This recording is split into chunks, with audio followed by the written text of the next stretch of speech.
Alright, so the list for the PlayStation Classic, the full list of 20 games, has finally been unveiled, and not a moment too soon. I was getting kind of annoyed with how close we were getting to the release date of December 3rd without actually knowing everything that's going to be on the product, because I'm not pre-ordering something that's mostly a mystery box. And now that it's been revealed, there are a few things that I was certain were going to be there that are not there, and a handful of surprises. It's actually kind of an interesting mix and is a little bit of everything as far as genres are concerned. So I feel like if you're someone who is younger and completely missed out on the PS1, this might be an interesting thing if you, say, don't have any good CRTs lying around, you don't have a PS1, you don't want to go around trying to get some of these games, because there's a couple on here that have gone up in price as far as the physical version. So if you're someone in that nature who's just kind of curious and wants a handful of games and a cool little package from that generation, that's a good thing. To me, it's a cute little collectible thing, and there's enough good games on here that pretty much everything that's going to be on here that I really want, I already have a physical copy of anyway on the actual PS1, but this is kind of a cool extra thing. Don't have to bother setting up a PS1 or PS2, an extra thing we can have on our HD TV in the other room, while the PS2 is connected to the CRT in the other room. Just kind of a cool collectible extra thing that I'm excited for, and there's enough here that you can plug and play with different friends. Some that I thought were going to be on there, I was 100% convinced that we were going to see The Legend of Dragoon on here. I was completely, it blows my mind that's not on here. Just for some reason, I just had a feeling it was going to be on here. It's a Sony-owned property and created, and yeah, I'm very surprised that's not on here. I thought maybe the first Tomb Raider. I know a lot of people have been saying, what the heck, where's Crash Bandicoot, where's Spyro? I feel like with only 20 slots, and these are big games, so 20 slots, it's a big difference between 20 PS1 games and all the, the Super Nintendo Mini and the NES Mini.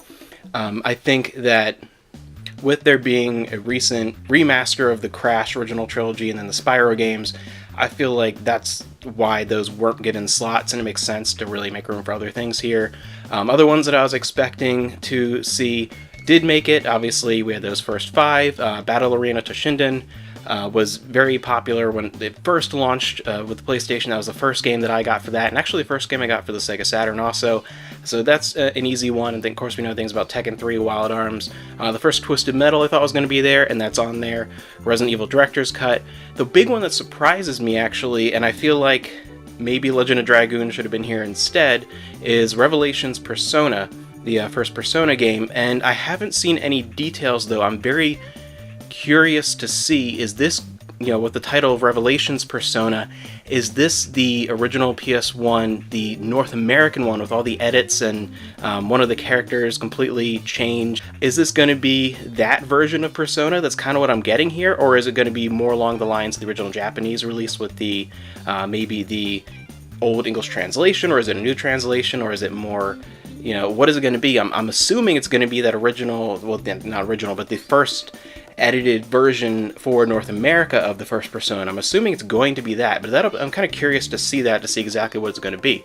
But the total list, obviously, we have Battle Arena Toshinden, Cool Borders 2, Destruction Derby, Final Fantasy VII, the first Grand Theft Auto, Intelligent Cube, Jumping Flash, Metal Gear Solid. That I'm not 100% surprised is going to be on here, but it was kind of up in the air on that one. Mr. Driller, Oddworld Abe's Odyssey, Rayman, Resident Evil Director's Cut, Revelations Persona, Ridge Racer Type 4, Super Puzzle Fighter 2 Turbo. That's kind of a surprise for me. I would not have expected that. The first Siphon Filter. I thought that was going to be there. Tekken 3, Tom Clancy's Rainbow Six, Twisted Metal, and Wild Arms. So again, I feel like it depends on the person. I said, like, any one of these games that I would want to own physically on PS1, I already do. To me, this is just kind of a cool extra thing. I really like this little plug-and-play type idea. It just depends who you are. Some people are going to think this is a terrible idea and they'd rather just have digital copies of these games, or they just don't care and want to stick with their original physical copies.